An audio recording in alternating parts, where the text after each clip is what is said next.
Now, there's absolutely no doubt that being into cars is one of the most comprehensive and expensive hobbies to get into. And in today's video, I'm going to be breaking down the top 5 first things I wish I knew before I got into cars. And man, this is gonna be a good one. What's going on, everybody? My name is Seth and you are watching 252 Squad, a YouTube channel here that I created back in like 2018 about cars and with my buddies. So cars with my buddies, going to meets, working on cars, all that stuff. And I just wanted to go over my top 5 things that I thought you should know of before you get into cars. And this one, honestly, to me, is one of the biggest videos I think you could watch when you are starting out looking at cars or getting into cars, because it is one of experience. A lot of time, money, and effort has gone into building what I have and what I have built on this channel. And I just wanted to go over how I did it and just simply how to build cars for yourself, for people you love, and just your friends, and have a good time. So let's get right into the video. Now, before I get too far, I just want to give a little further qualifications on why I think I can make this video. So the first qualification is I have been into cars for such a long time. I've built very many platforms. I started out when I was 16 years old with a 2000 Honda Accord. I came from Hondas, and as you can see here, I have a Mustang now. I'm very big into the Mustang community and the scene. I have two 2013s, an 03, and then I also have trucks. I have a square body Chevy that I haven't really debuted yet on the channel, but I also am into trucks. We ran everything from older Mustangs to newer Mustangs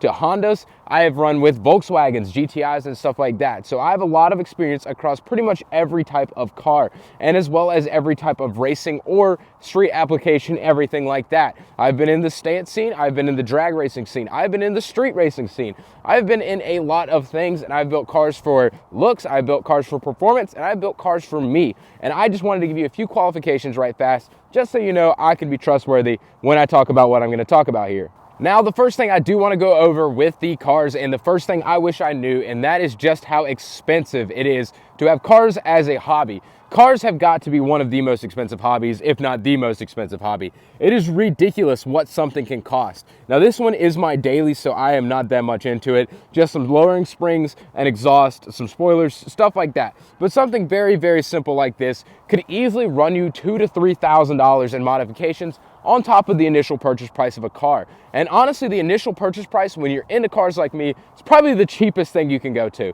I have another one, the car that I built for drag racing, my 2013 Mustang. It has got probably close to $25,000 to $30,000 in additional modifications put into it other than the purchase price of the car. So you could be easily $50,000 deep in a car. And the big thing is to never expect a return on investment. When you modify a car like this, the only person that will pay that price is you. So most of the times when you modify a car like this, say I've got $2,000 to $3,000 into this $15,000 Mustang, the value of the car is maybe $15,500. It is not that much more. So modifying cars for money is never going to really work out very well unless you are a business person or skilled in that way. Now, I have made some profit off some cars that I have had in the past, one of my old turbo Hondas, stuff like that, where I had sponsorship deals or something similar like that, or maybe the market just flipped in your favor. Sometimes things like that happen and it is good, but other times it is just a money pit. And I just kind of wish I knew a little bit more of what that was going to be like back when I first started building my Honda, because I built that car and I have way too much money into it. Luckily for me, it's my first car and I never want to get rid of it. But these cars get so expensive so fast to build, and it depends really on what you're building. If you're building something nice like this, just a daily, looks good, drives good, doesn't really affect anything performance-wise or drivability-wise, it can stay relatively cheap. But when you come into the high-performance say you're building a decent spec grassroots drift car, or an 8th mile Fox body Mustang, or maybe just a Miata to carve the tail of the dragon. That stuff gets so expensive once you start getting into suspension and brakes and safety and those little things that can add up. It's these small details that add up on these things, and it is very, very, very expensive to be into cars. That one's very relatively easy to know. Probably pretty much everybody knows it's going to be expensive to get into and build cars. The next one is to not rush the process. The process of building a car, especially with your friends or with your buddies and stuff in a garage, that is a majority of what makes doing cars fun. Building the cars, taking the time to learn how to build the cars, learn how to do the suspension, learn how to put exhaust on, learn how to do engine modifications and add turbo kits and superchargers and dial in suspension and all these other little things. are one of the most satisfying things about building a car. It is not the fact of ripping the car sometimes, although that is very fun. Part of it is just being able to look at something and be like, hey, I built that in a garage with my buddies, and it's one of the best things about it. The other thing I want to talk about with the do not rush a build is to not get too deep into it and build it way too much sometimes. Sometimes you can get really caught up on the while I'm in there thing, and next thing you know, while you're in there, the car now has a built motor and more boost or nitrous or something crazy, and next thing you know, while you were in there, has cost you $10,000, and now you are poor and you can't afford to build other cars or to just live your normal life. That is one thing that I will say I have had fault with. It's going way too above and beyond while building a car, and while I was in there has built it way too much. Now the car is no longer enjoyable to drive, and I'm just way too deep in something that shouldn't be that deep into. And then you end up selling it because it sits on jack stands for 6 months. The next thing I want to talk about is to not look at other people's builds, say TikTok, YouTube, social media, Instagram, anything like that. Compare your build or go for that kind of build. Sometimes that is the root of all evil when it comes to building cars. You can easily look at bigger YouTubers or bigger influencers and go, hey, that is sick, I want to build that. And what you don't see is the sponsorships, the people paid, the little details and stuff that they put into those cars to make them at that high of a level. And it is like, jealousy is the root of the evil in the sense, because I can promise you, I can look at this S197 here and then look at Derek Barron Productions and be like, this car is trash. Absolute garbage. At the end of the day though, when I drive this car, it puts a smile on my face and I enjoy driving it. And that is really all that matters when it comes to driving your car. Building these cars at the, expense of trying to make it TikTok famous or YouTube famous or anything like that can cost you a build very quickly. It makes you really, really go back on what you wanted to do.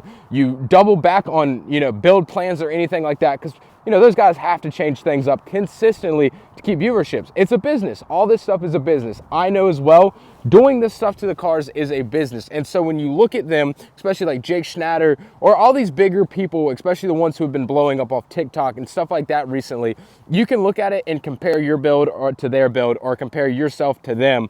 And it easily can ruin how well a build goes for you, because it can just blind you to the reality of what you have. Like, I honestly find myself struggling with it sometimes because I look out and I'm like, man, I don't have, a 01 C6 and, a twin turbo Mustang and all this kind of stuff, shots at Drew Peacock, I guess. But I look at that and I'm like, man, I don't have these things. And then I got to realize I'm 22 with two S197s, one's boosted, one's like this, a 03 Mustang, and then a square body Chevy and a pretty sick stance Honda. And that stuff, you got to look at it in the short-term things of, man, I'm doing really good for myself. My builds are doing good.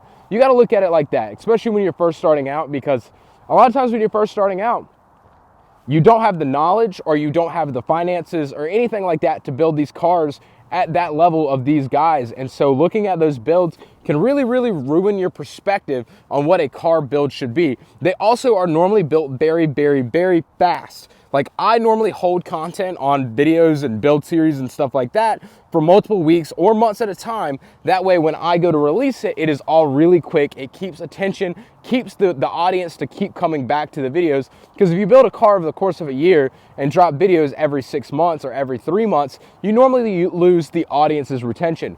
Those guys release videos very, very quickly because it allows them to gain the views and keep the viewers, and that is what makes them money. And so you can't expect to build these, $50,000 cars in 3 months and, anything like what they do. It is a big, big, big thief of joy, in my personal opinion. So when you go to build these cars, or you get into building cars, or just enjoying cars, do not compare yourself to others, especially on social media, and do not try to compare your build to them. I promise you, it will take the absolute joy out of doing this with cars, and you just don't want that. The next thing I have to talk about is to appreciate these small little details of a car. Those little stickers that you put here and there, or something as simple as like these S197s, I love these dark side marker lights with LEDs. They're like 40 bucks on Amazon. They're so simple, but they clean it up so much. Small details like lights. One of the first things I can talk about when I was getting into cars was me and my buddy Christian, who was also part of this channel,